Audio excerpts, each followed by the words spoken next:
All right, so again, good afternoon, everyone. Welcome to this Pluralistic Rabbinical Seminary Ordination.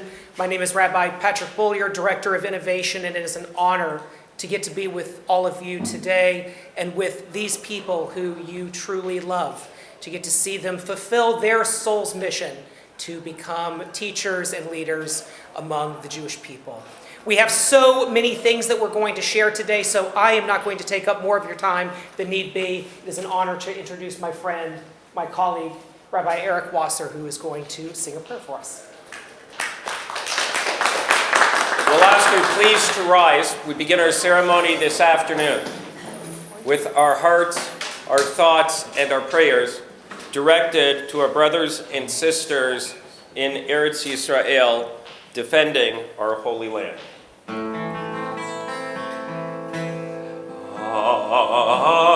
Aleinu kol Beit Yisrael, Aleinu kol Beit Yisrael, Hanetunim betzara, betzara uveshivya, haomdim ben bayam uven bayabasha, hamakom yerahem, yerahem aleim yotzien mitzara livan, umeyafela leora, umishim ligula ashta pagala uvizman kariv.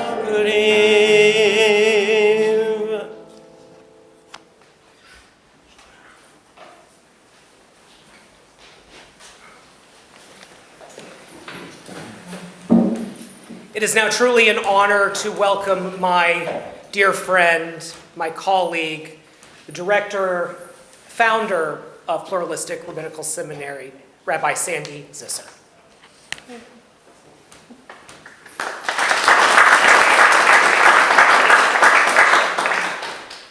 Today is a momentous occasion as we ordain our newest rabbis. I'm filled with an immense pride and joy as I stand before you as the director of the Pluralistic Rabbinical Seminary. Our seminary is unique in its commitment to embracing and celebrating the diversity within Judaism. We recognize that Judaism encompasses a rich tapestry of traditions, customs, and beliefs, and we aim to educate our students in a way that honors and reflects this diversity. As graduates of the Pluralistic Rabbinical Seminary, each of you possesses a deep understanding of the various denominations within Judaism and the tools to bridge gaps and foster dialogue. Our seminary has nurtured and cultivated a spirit of inclusivity and acceptance, promoting a Judaism that flourishes in a pluralistic landscape. We stand proudly at the intersection of tradition and progress, recognizing the importance of adhering to our ancient traditions while embracing our contemporary world's changing needs and realities. As rabbis, you are now entrusted with the responsibility to lead with wisdom, empathy, and integrity.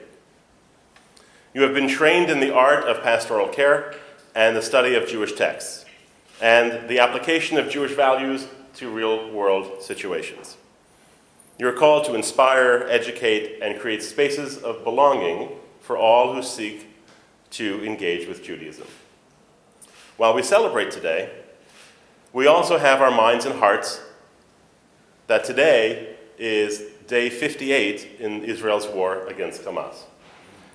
What this ongoing conflict and the rise in global anti-Semitism has taught us is that the world does not care about Jews as much as we hoped, and that the Jewish people are much more united than we could ever have imagined. We see this unity in the millions of people marching to support Israel and against anti-Semitism around the globe. We see it in its religious and non-religious Jews in Israel and the world working together to support Tzahal. We see the unity in rabbis in Tzfad holding 24/7 prayer sessions for Israel's success. We see the unity in ultra-Orthodox Jews singing and dancing with secular Jews and wounded soldiers to lift their spirits and show their support. We see this unity when a unit of mostly non-observant soldiers all put on tefillin in response to one of their religious members who missed putting on tefillin the morning before because of a mission. I wear this dog tag that reads, Am Yisrael Chai, Am Echad, Shir Echad. The nation of Israel is alive, one nation, one song. This has always been the case, but at this time we know it and the world knows it too. A Jew is a Jew is a Jew. We are a family, united. Not Orthodox, conservative, reform, left, right, American, European, Australian. A Jew is a Jew is a Jew. So in a world that feels fractured and divided, your role as pluralistic rabbis is more critical than ever. You have the power to unite people and build bridges of understanding and compassion. As ambassadors of pluralism, you have the potential to foster unity within the Jewish community and beyond, working toward a more interconnected and harmonious world. Wouldn't that be nice? Show your fellow Jews how to celebrate our similarities to one another and not to dwell on our differences. Remember that your journey as rabbis does not end here with this chapter of study. It is just the beginning. Embrace the challenges that lie ahead, knowing you are supported by the knowledge, skills, and connections you have gained through your time at our seminary. On behalf of the faculty and staff of the Pluralistic Rabbinical Seminary, I extend my deepest congratulations to each and every one of you, your families, your friends, anyone who is with you on this journey to this point. It's a momentous occasion. May you go forth with strength, compassion, and unwavering commitment to lead and serve and make a difference. Your ordination marks a new chapter in the story of Judaism, and I do not doubt that you will profoundly impact our sacred tradition. Mazal tov.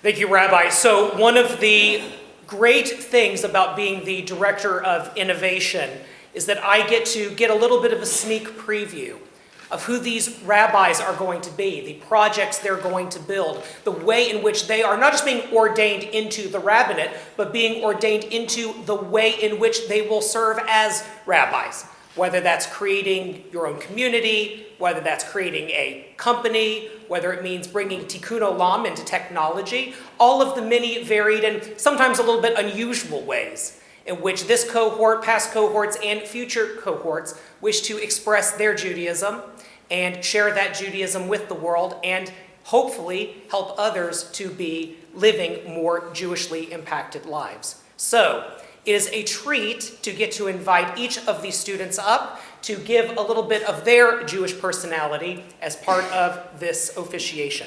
So I would like to begin with Ari, who will be coming forward. Or Avi, excuse me. Golly, that was terrible. Avi. That was terrible. My fault.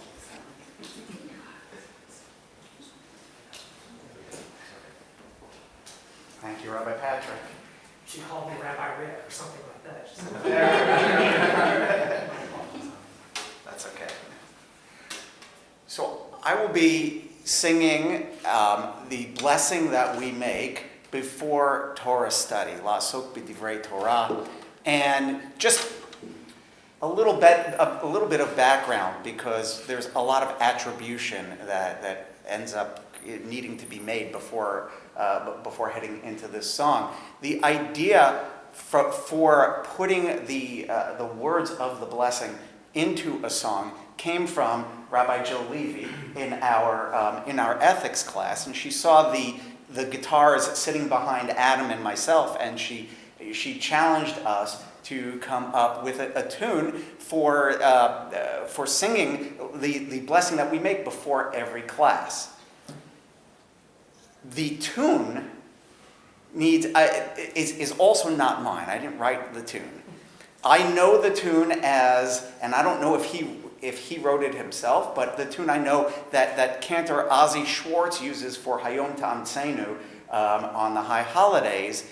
but it came to my attention from my friend and colleague and wife of my friend who's sitting right here, Rabbi Shira Wallach. And so attribution to her for giving me the tune, and a little bit about why it's all, so it's pertinent because this came about through our time together, but also the words that we say in the blessing before we study Torah are la'asok b'divrei Torah, which is to really involve ourselves in Torah. We don't say lilmod Torah, to learn Torah, right? So up until now, we've been doing the lilmoding, the learning, right? But now, as we set out to become rabbis, that's when we start our involving ourselves in the work of Torah every day. La'asok b'divrei Torah. And even as I say that the word translates to more into involving, that's not the word I use in the song, because you have to fit the syllables to the beats of the music. So, lastly, I'm used to being in front of people quite often, and I shouldn't be nervous, but I am nervous. And I can't give proper attribution to this. I once heard somebody say that it's okay to have butterflies in your stomach, but it's up to you to get them to fly in formation. And I will be trying to do that right now.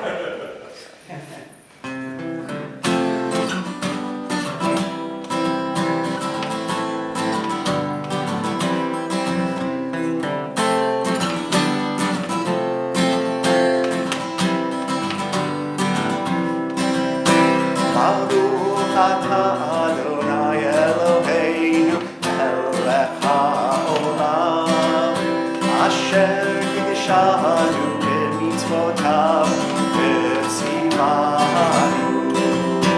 Baruch atah Adonai Eloheinu melech haolam asher kiddushanu b'mitzvotav v'tzivanu.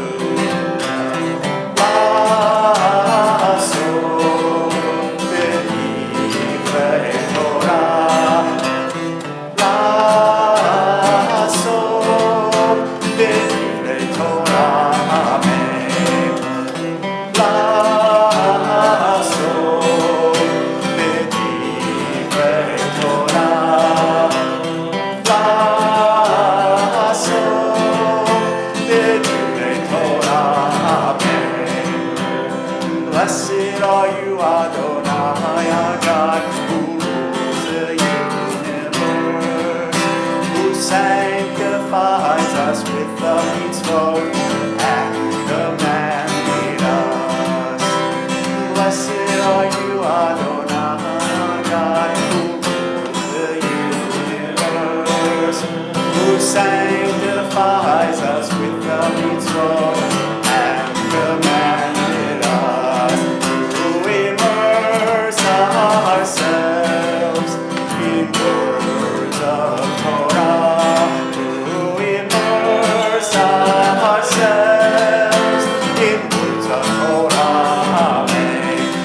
To immerse ourselves in words of Torah, to immerse ourselves in words of Torah, amen.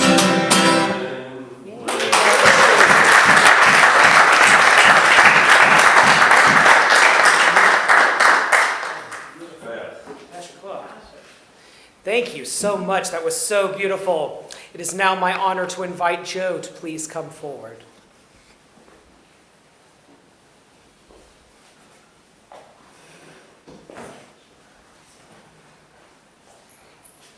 Thank you very much, Rabbi Patrick. Oh, to follow such beauty. Becoming a rabbi under Roman rule in temple times, approximately 1st century of the Common Era, was very difficult for the Jewish people in the land of Israel, who suffered under the brutal persecution of Roman Emperor Hadrian.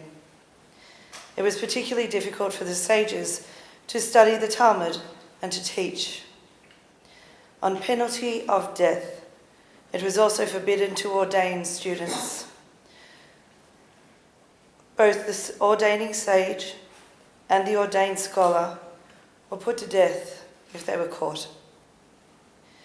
The entire Jewish religious life was in danger until the great Rabbi Yehuda ben Baba publicly ordained 5 famous scholars, defying Hadrian's decree. The Roman authorities were soon after these dauntless Jewish champions. The ordained scholars escaped, but Rabbi Yehuda ben Baba was caught and put to death.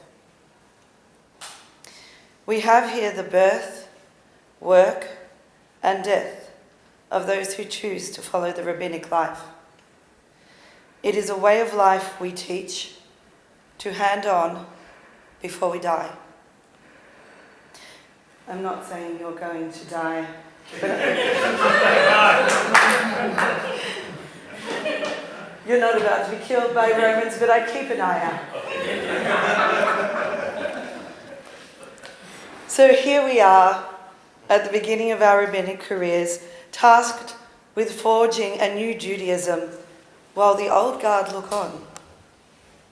And at some point, we'll be at the end, observing changes and hopefully helping the next generation realize their strength. For as Ben Zoma says, who is honored?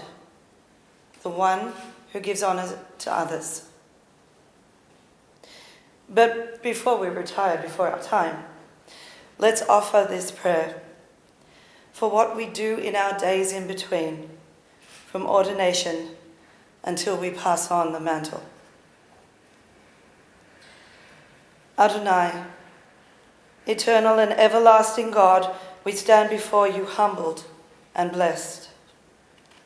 For today we go forth as your emissaries, known to all as Rabbi, charged with the task of bringing your light into the lives of those whom we meet.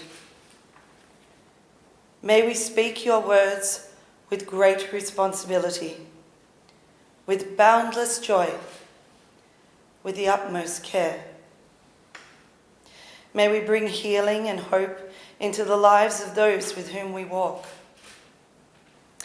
And may we walk in your ways all the days of our lives. The psalmist wrote, "Your word is a lamp for my feet, a light on my path." Let us be guided as we guide others. Let us learn as we teach. Let us follow you and trust in you as we ask others to follow and trust in us. The psalmist wrote, "Delight thyself in God, and God shall give you the desires of your heart." Adonai, the desires of my heart have brought me here. They have heard you calling, and today we say, Hineni, here I am. Just as Joshua stepped up in your name, so too may we remember your words as we go forward. Have I not commanded you? Be strong and courageous. Do not be afraid. Do not be discouraged, for the Lord your God will be with you wherever you go. Like all who have gone before us, we will stumble. Be the hand that helps us rise as we find our way in this new world. Let us remember our teachers, our community, and our family, for we are never alone. Let us seek, for in seeking we shall find the divine light of all creation. Adonai, this blessed neshama trusts in you, our rock and our Redeemer eternal. In faith and in deeds, we give ourselves to you, healing your world, blessing in your name, a witness to your creation. And let us say, Amen.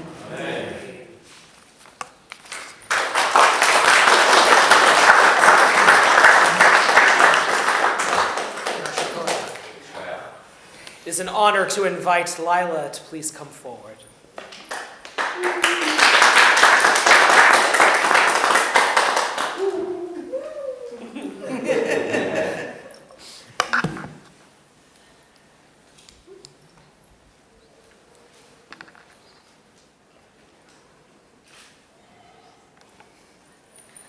A few weeks ago, I had to run through the family archives, and I found an article, an interview on my dad.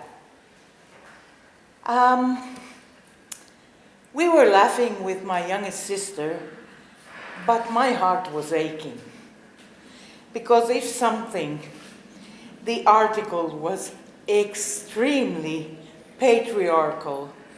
It was extremely, a bit maybe racist, and it was about what the basic rules in the Torah are for the woman and for the man. So you just go to the stove and I'll take care of bringing the dough. Our commandments, they really expect us to honor our teachers and our fathers and mothers. And they also expect us to love ourselves and our neighbors as ourselves. And what we should do is to speak, to praise the others as we would praise ourselves. We are not to go into details that we don't really want to share. And whoever gains honor through the degradation of a colleague or another person will never have their share in the world to come. We also should tend to another person's wealth as we tend to our own wealth. So what about all this? The Torah, as I perceived it for tens of years, was chauvinist, racist, and excluding. It might have been a sign of the times then. Probably it was written in protection of one nation, that it would be one nation also in all eternity. Also, we tend to quote the Torah to make them like minhag ourselves, our own version of what it said in the Torah. And that actually, if something I learned during this seminary was that we can really make our own judgments of what is written. How fantastic. So the Mishnah teaches us in Bava Kama 38 about what happens if an ox of Jewish ownership harms anyone who is non-Jewish. And the core of the text is that it's very pro-Jewish and very little including. But as times have passed, our Chachamim have understood that our halacha has to be more of a neutral one in questions of non-Jews. There has been development, and it should continue. Rambam says, mitzvah al kol adam le'achuv et kol echad ve'echad miYisrael kegufo shenema'amar ve'ahavta l're'acha kamocha. It's a commandment on every man to love everyone from Israel like himself, as it says, and you should love your fellow like yourself. Which we do, especially now in these times of the war. But also, I found a beautiful phrase in the same Bava Kama 38, in the middle section. It's a pearl that supports our modern and equal and humane way of thinking. The Gemara asks, but do they not receive reward for fulfilling those mitzvot. But isn't it taught in a baraita that Rabbi Meir says, from where is it derived that even a Gentile who engages in Torah is considered like a high priest? The verse states, which if a person does, he shall live by them. It's from Leviticus 18:5. It's not stated, which if priests and Levites and Israelites do, they shall live by them, but rather a person, indicating that all people are included. You have therefore learned that even a Gentile who engages in Torah study is considered to be like a high priest. The non-Jews among us, high priests, how we should value them highly among us, and because they are taking on a totally different codex and culture than the one they grew into. Rabbi Meir is my man. A Ger Toshav was a non-Jew in historical times who lived in the land of Israel and abided by the 7 universal laws, the Noahide laws, 7 of the 10 commandments, to establish laws and the prohibitions, blasphemy, idolatry, adultery, bloodshed, theft, and eating the blood of a living animal. Such a person was considered a member of Israelite society and received the benefits of Israelite charities and social services. Vehi yogur itechu geir ve'oso feisach, la'adonai himol lo chol tzohor ve'oz likrab, la'asoso ve'choyo kezra haaretz ve'chol orei lo yochal bo. It's from Exodus 12:48-49. If a stranger who dwells with you would offer the Passover to the Lord, all his males must be circumcised. Then he shall be admitted to offer it. He shall then be as a citizen of our country. But no uncircumcised person may eat of it. There shall be one law for the citizen and one for the stranger who dwells among you. For the Lord your God is God supreme and Lord supreme, the great, the mighty, and the awesome God, who shows no favor, takes no bribe, but upholds the cause of the fatherless and the widow, and befriends the stranger, providing him with food and clothing. You too must befriend the stranger, for you were strangers in the land of Egypt. The late Lord Rabbi Jonathan Sachs reminds us of this very often in his sermons. He's awesome, by the way. And my conclusion is, we should admit, we should not omit. We should perceive our coming members of the tribe as pure-hearted, valued persons, individuals who want to belong. We should nourish them with the wisdom of our sages, and mentally regard them as full members, even though not all halachic measures are fulfilled. We are to be mensch. We are to treat people as mensch. Not to judge, dan lekaf zechus, is from the Torah instruction, with righteousness shall you judge your fellow. This is from Vayikra 19:15.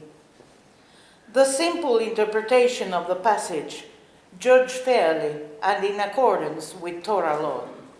So no Lashon Hara here.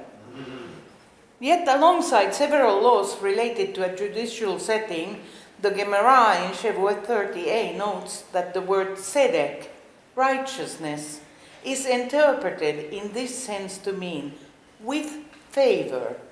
One must judge his fellow favorably.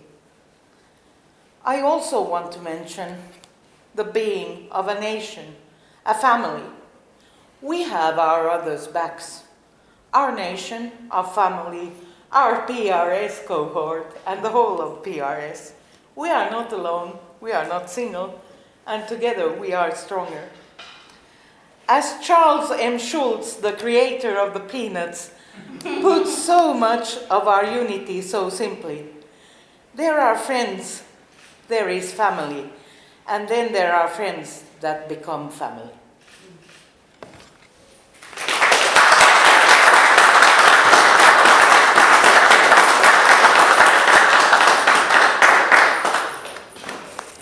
Thank you so much. It's an honor to invite Margot to please come forward.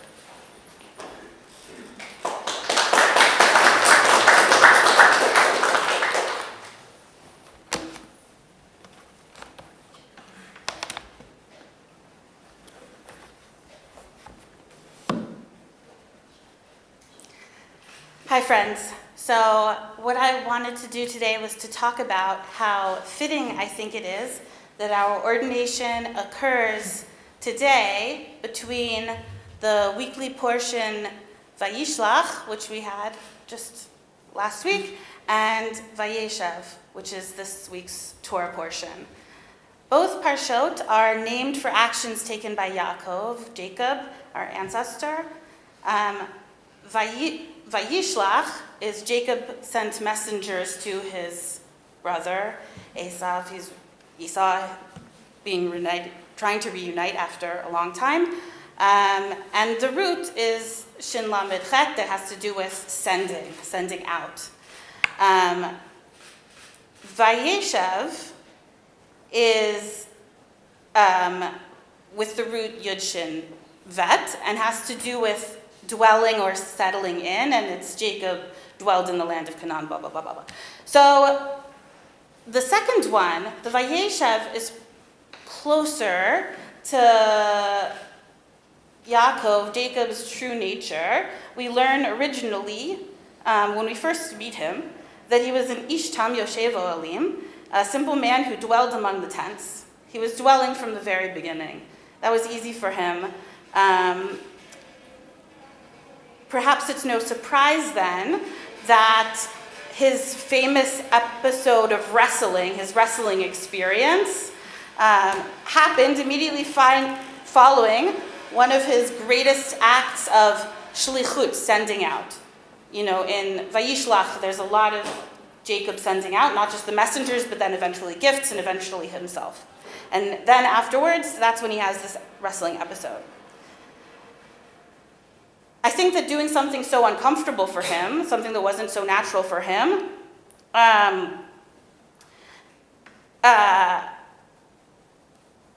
caused him to develop a new aspect of himself. And he earned the new name, Yisrael, Israel.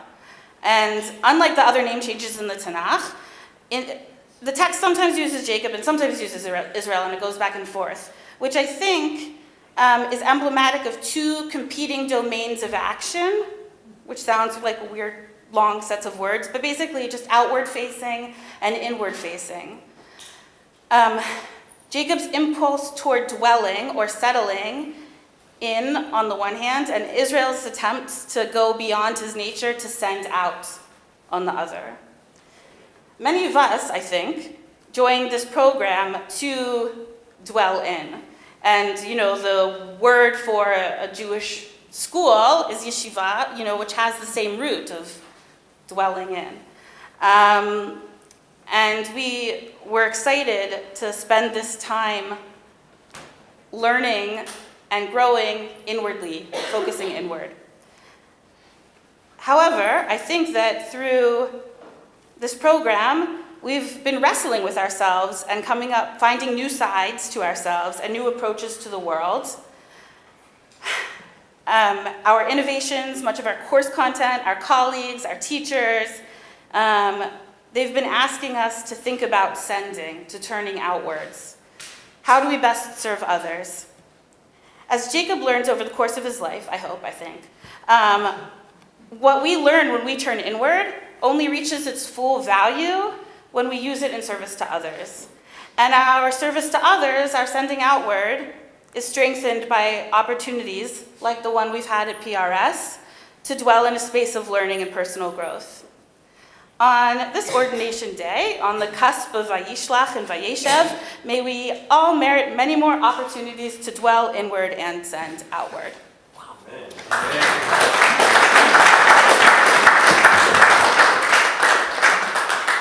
It is now an honor to invite Lindsay to please come forward.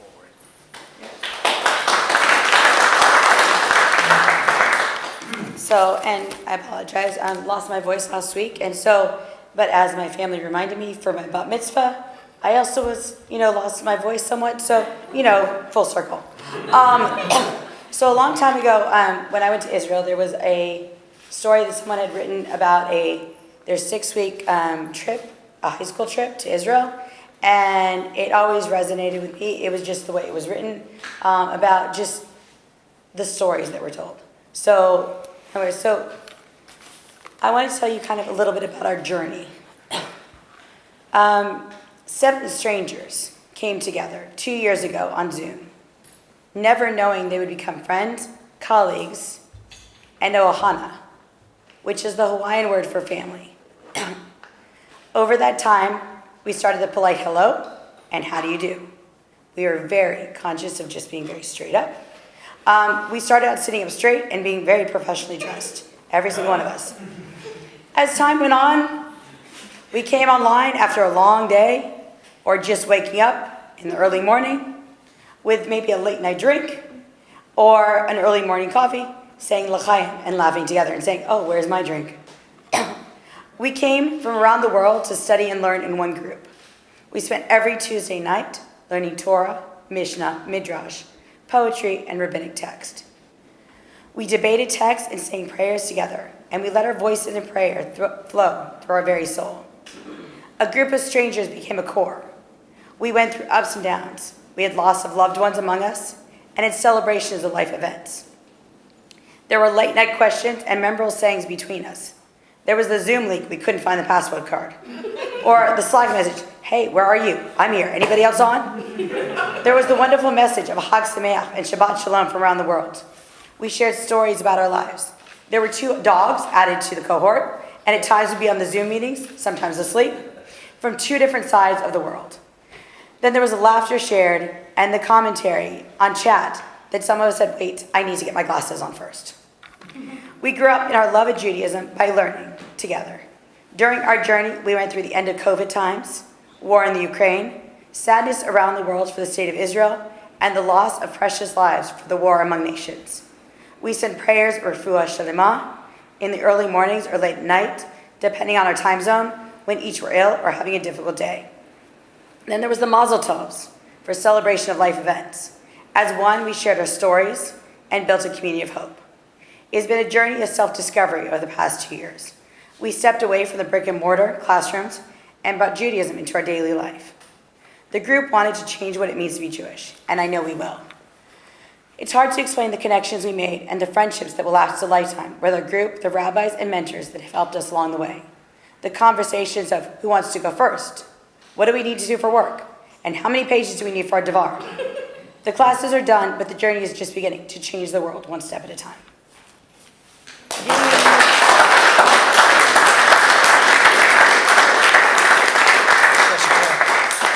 It is now an honor to invite Daniel to please come forward.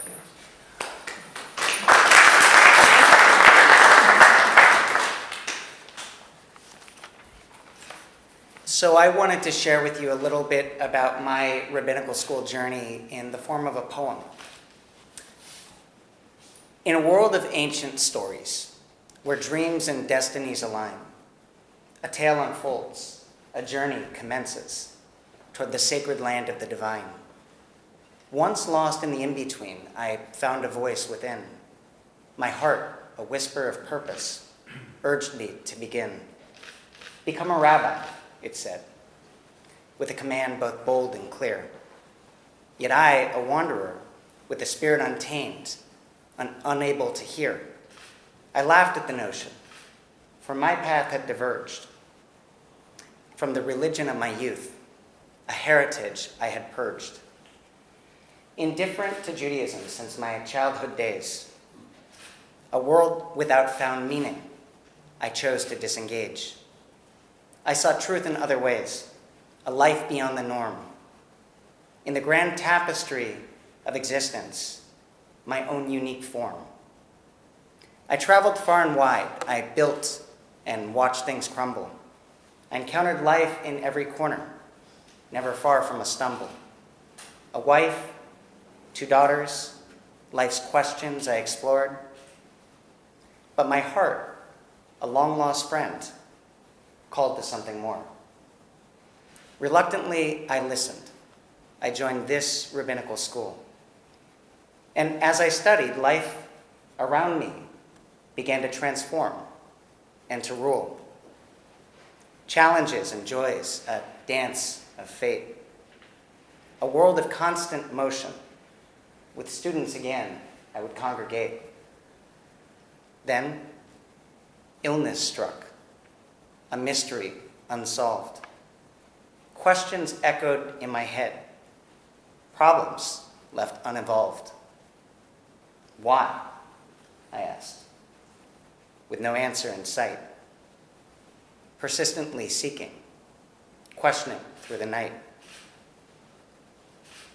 Go to Israel, my heart finally spoke.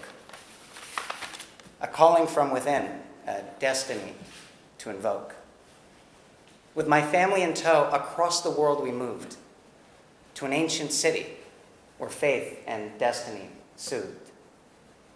In Jerusalem's embrace, we found a new home, a sense of well-being, a rhythm of our very own.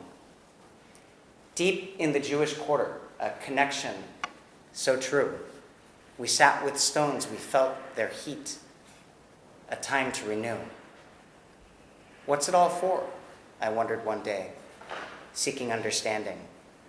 My heart replied with a simple truth, commanding, your purpose lives in the question, not in the answer.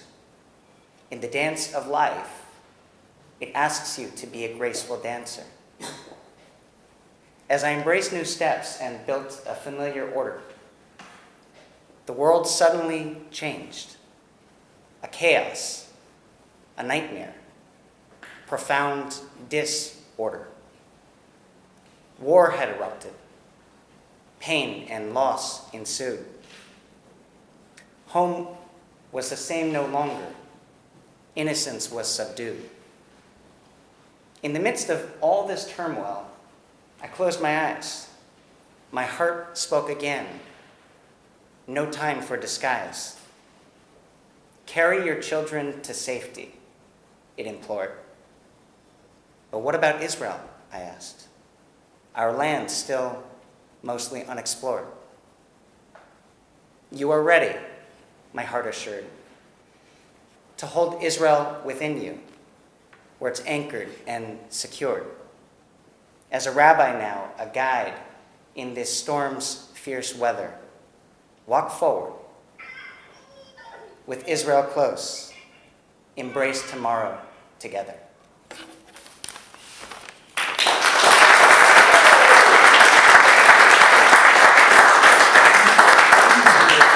It is an honor to invite Adam to please come forward.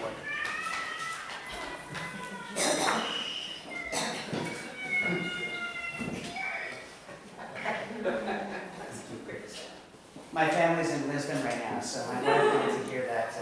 And that's my daughter.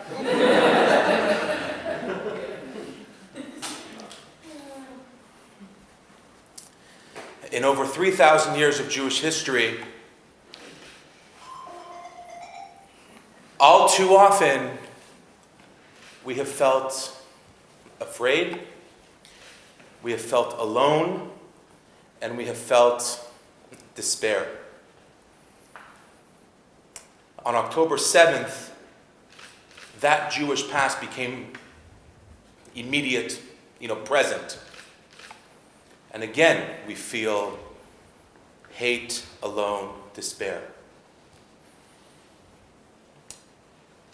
In Psalm 121, the author asks, Esa einai el ha'arim, me'ayin yavo ezri. I lift my eyes to the hills. From where will my help come?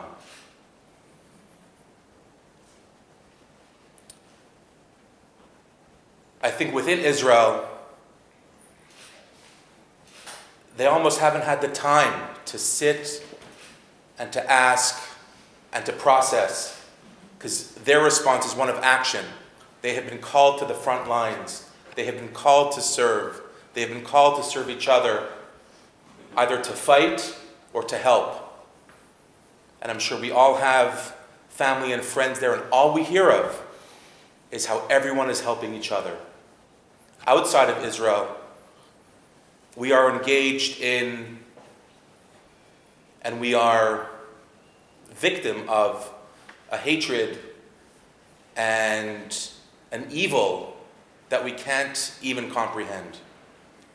And I think that as we sit outside of Israel and ask, how on earth do we go on?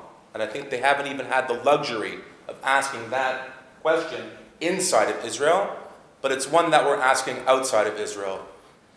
How do we go on? How do we process? And so the psalmist answers and says, Ezri me'im Hashem, oseh shamayim va'aretz. Our help comes from God, Adonai, maker of heaven and earth. Or at least that's how we, that's how we translate it. But if you actually look at the Hebrew, it says Ezri me'im Hashem and not Ezri im Hashem. So it doesn't say help comes from God, which would be Ezri im Hashem, with God. It says me'im Hashem. Help comes from within God. And I think that what the author is saying is it's up to us to tap into divinity. And it's up to us to tap in to a holiness that is perhaps veiled right now. And it's so easy to get lost in the battle of, hatred and online, and to sort of lose ourselves there. But that we always have to be conscious that it's me'im Hashem, it's from within Hashem. And I think that one way that we do that, which is completely absolute, and I'm sure we all have our own ways of sort of tapping into that, but one way is with Ahavat Yisrael, is with communal love, which I think is the backbone of this school. PRS stands for inclusion and for a space for all. Religiosity, denomination, those are titles and labels. But if you want to come learn Torah, then this is your space. And if you want to tap into divinity, this is your space. And if you're able to do that, and if we are able to do that, then the psalm ends, Hashem yishmor tzedcha uvoecha. You will be guarded, going and coming. And as we began this evening, I would like to end, as I think I'm last, with again thinking about all those that are being held captive right now. All those that are just subject to the opposite of kindness and that I can't even imagine. And that they should be guarded, they should be protected. So I offer this tefillah in the hopes that they are guarded and that they come home right now.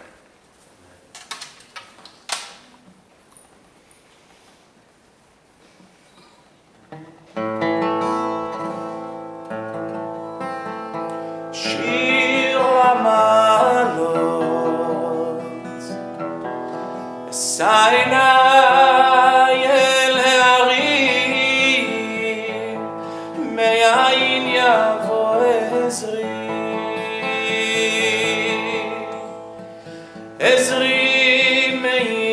השם עושה שמיים וארץ, אל יתן לעמוד רגליך, אל ינום שומרך, הנה לא ינום ולא יישן שומר ישראל, השם שומרך, השם צילך על יד ימינך,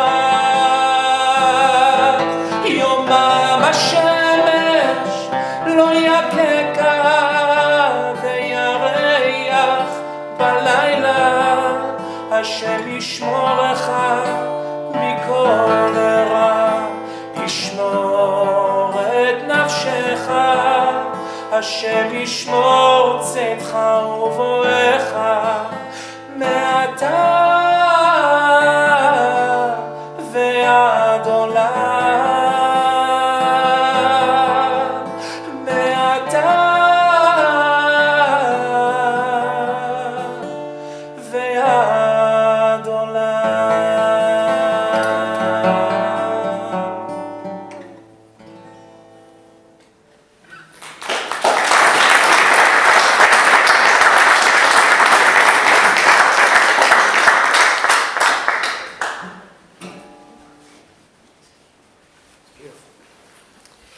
Thank you so much to all of our students for their beautiful words and their beautiful songs.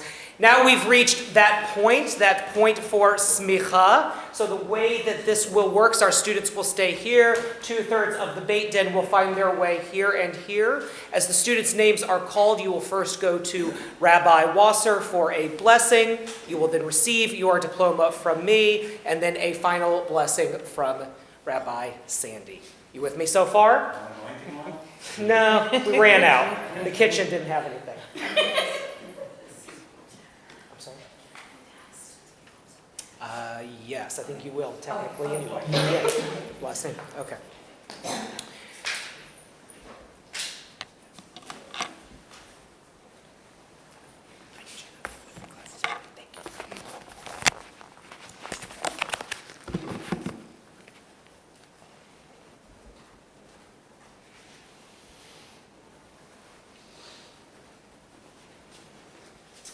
We begin with Joanne Philby.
It's not overwhelming at all.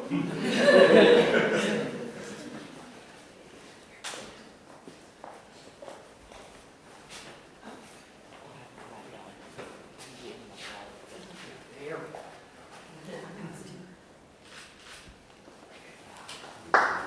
And then we'll do it.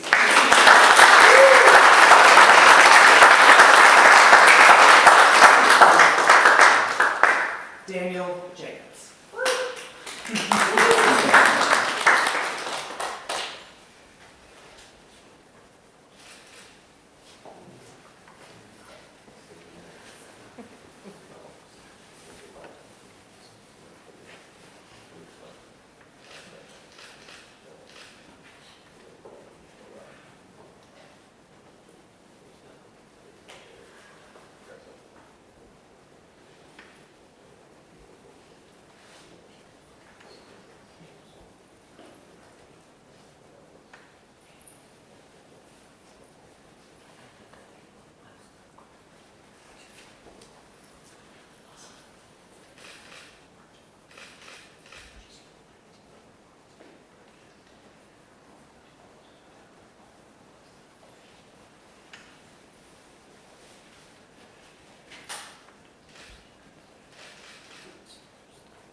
Yeah, that's great.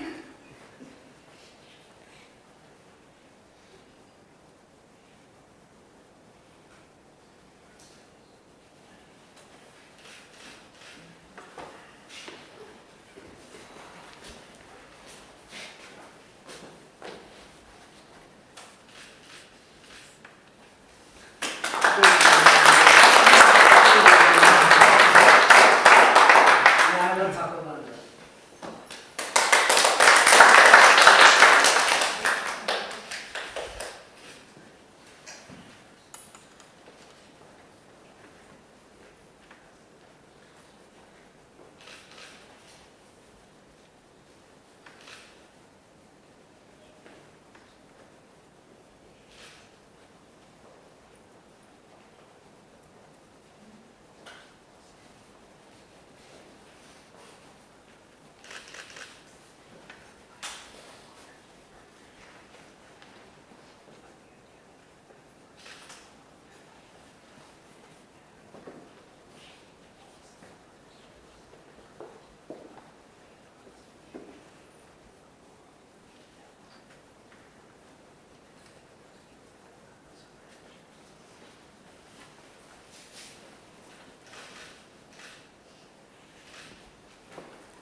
Not you.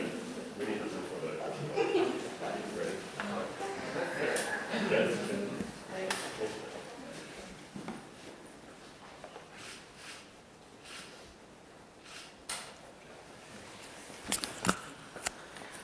We are pleased to pronounce the newest cohort of Pluralistic Rabbinical Seminary. One big round of applause.